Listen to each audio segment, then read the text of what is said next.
پشتی ایریشا گروپین رخستان داعش لسر سویلین باجار کوبانی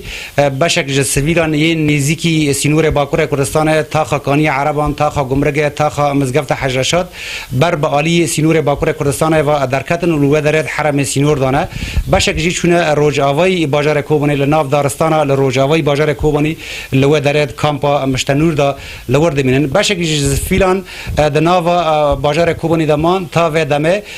لو در المالک نه وکی میناک لو در مدی حیش نه کسان چک هلگرتنه و دندر مال خدانه جبو ام ناس بکن که آوانا نیتا وان چیه چت کنه جیان وان چاوه ام جوان بپرسن که اون لو در چت کنه یا بالکیش که مرید دبینه و گیان چک را کرنه یعنی اون که چه بکنه نیتا وال چه ولی نیتا ما و داعشو کهات کتا باجیر فجد نبو ملت نزوم و هنک ویدا ریوان خطه هنک جداکت غربی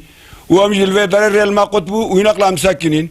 و ما گو هم هوال قوات دفاع دکنه بنودی شیر دکنه هم پاشی واندا بسکن هم دفاع بکن یعنی هنج داعش ناترسند به خلقت کشن نه هم سبی چه بترسن هم دست واندا يسالحه مسألة دست ما يسالحه متى ورحن ام رحن او نرحن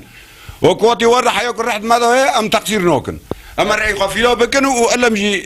بناوتي وهم بشكينا ان شاء الله لبه داره حجی ایتا عمری مازن و تجی چک را کریه یعنی گناه شروانه یه پک بخوازن به آلی کاری ما گرگه ورنه موزیتی هری ليه مستعد دحوم مز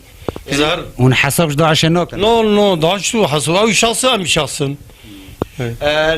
خویای صدام هلگرتنا چکان بروانی اجبار مال خوا و هر وقت بیم آمدن پشتگیری شروان نیه پکیجی بکن لوی داره و بروانی اجبار مال و زاروک و مالبات خوا بکن جبو پیدوی جیان کا چاو دجین چل جمعانه های چک ماسی واهنه اما لور سویلی که دم بپرسن لوی داره پیش که مزانبن چه وگرگه هون چرا در نکتن خلق بشک در کت در وی روجاوی کوبانه یک چو بر سینور حرم سینور ده هون چرا الفيدر دمانو والله الفيدر ما ريل ما قطبو كوريج ما قطبو الفيدر ما روبو سراحي خراكر ما قام دفاعي نفسي خابكن دفاعي مالي خابكن يعني تشنا هنا دبي كو جرك دبي بشتي هافولنا بسكنن هافول بحاجة تشتكي بن مثلا ام بيجنن او تشتكي بس بروان بفلتة مثلا نبينن حتى كي شغل الفيدر بالمينا هنا دار كافن لهنا بالمينا ام درنا كافن ام الفيدر جو خدرنا كم دش ولاتي خو مالي خو زاري خو نوكن الفدرش تجد برسم بيدوي وش جيانه حاجته و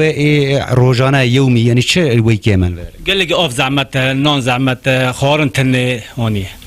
قلت تنه بمشتو خدا بردكن خاري مال خدا بردكن چي مال لها بهم خدا بردكن خارن يعني برغر به رزب اب خارن نخوشي زاروك برين درمان تشتكي قصه وغرق ري قدام لو ام خدا بردكن ام كل هرنا يعني تشتي ويد مال ده هي پیدا بارا خاطر وصايا اف ميناك كما قلت مالك ده هندر مالك ده كسن هاف مرين هاف نيزيكي هاف جيران الجام هاف كوم دبن وصا بشتغريا هاف دكن كماسيا وان تشتي حوجيا وان بي هي بي ديفي جيانا روجانا اف خارن و خارنن